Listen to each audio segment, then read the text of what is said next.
Bacaan pertama dari kitab Nabi Yesaya, pasal 25 ayat 6 sampai dengan 9. Keselamatan bagi bangsa-bangsa di Sion.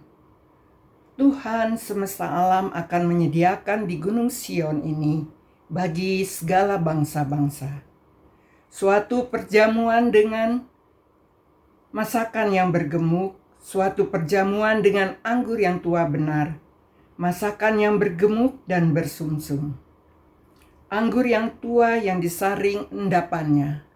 Dan di atas gunung ini Tuhan akan mengoyakkan kain perkabungan yang diselubungkan kepada segala suku bangsa, dan tudung yang ditudungkan kepada segala bangsa-bangsa.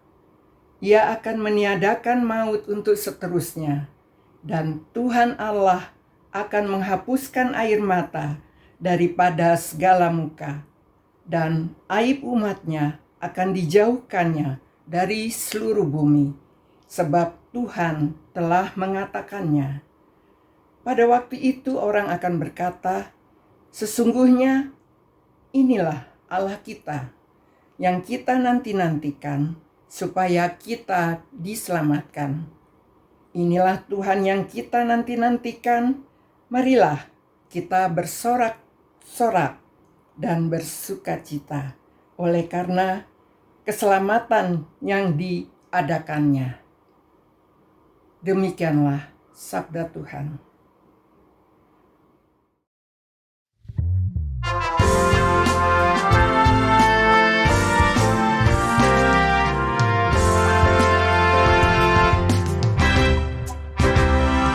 Bersyukurlah pada Tuhan, karena Ia baik.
Bacaan kedua diambil dari surat 1 Korintus 15 ayat 1 sampai 11. Kebangkitan Kristus.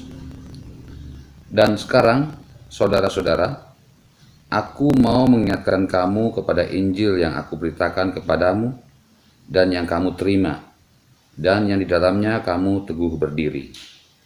Oleh Injil itu kamu diselamatkan, asal kamu teguh berpegang padanya, seperti yang telah kuberitakan kepadamu, kecuali kalau kamu telah sia-sia saja menjadi percaya.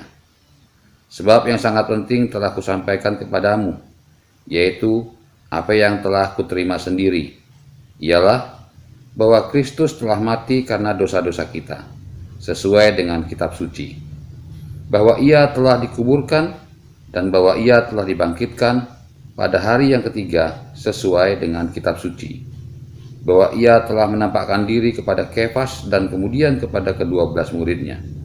Sesudah itu ia menampakkan diri kepada lebih dari 500 saudara sekaligus. Kebanyakan dari mereka masih hidup sampai sekarang, tetapi beberapa di antaranya telah meninggal. Selanjutnya ia menampakkan diri kepada Yakobus, kemudian kepada semua rasul. Dan yang paling akhir dari semuanya, ia menampakkan diri juga kepadaku, sama seperti kepada anak yang lahir sebelum waktunya. Karena aku adalah yang paling hina dari semua rasul, bahkan tidak layak disebut rasul, sebab aku telah menganiaya jemaat Allah. Tetapi karena kasih karunia Allah, aku adalah sebagaimana aku ada sekarang, dan kasih karunia yang dianugerahkannya kepadaku tidak sia-sia. Sebaliknya, aku telah bekerja lebih keras daripada mereka semua. Tetapi bukannya aku, melainkan kasih karunia Allah yang menyertai aku. Sebab itu, baik aku maupun mereka, demikianlah kami mengajar, dan demikianlah kamu menjadi percaya. Demikianlah sabda Tuhan.